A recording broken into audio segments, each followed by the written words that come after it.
motorcycle somewhere out west. I don't know where. Having the time of my life. He and I hate you. It's not even a dislike. It's hate.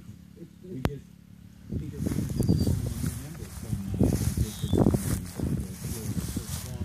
who was elected just yesterday, taking the 1L5 Trey Radel. How old is that guy, by the way? You know?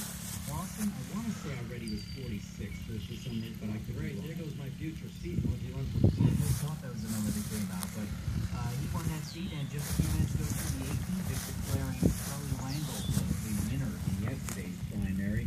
Evidently, his margin got reduced down to about 1,800 votes overall. Yeah, well, that's a good update. My top story, what I'm most angry about, is what went on in Mississippi with Thad Cochran. And that is the same tactics the Democrats use, and that's playing the fear card and the race card. And you saw some of the flyers that were being sent around predominantly black neighborhoods in Mississippi.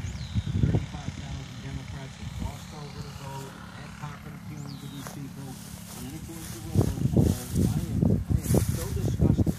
And we have, by the way, Chris McDaniel's going to join us at the top of the next hour. I am so furious about this that words can't even describe it. Well, so what do you do next?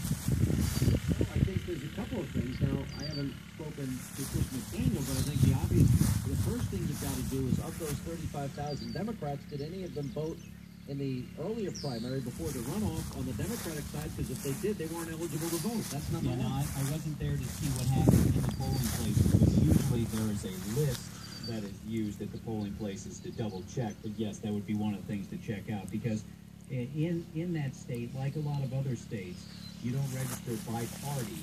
But when you come in, you pick whether you want the Democratic or the Republican ballot.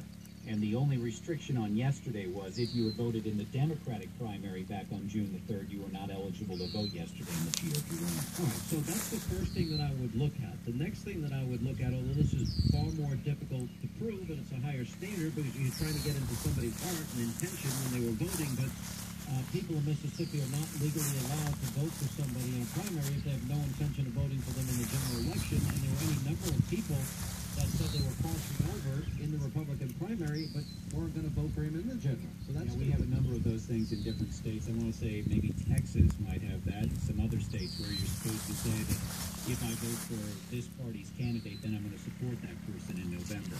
Sort of hard to enforce. Yeah, it's definitely hard to enforce because you're trying to get into people's hearts, minds, and intent. Here's the worst part of this, Jimmy. You know what? There's something to be said about honor and principle.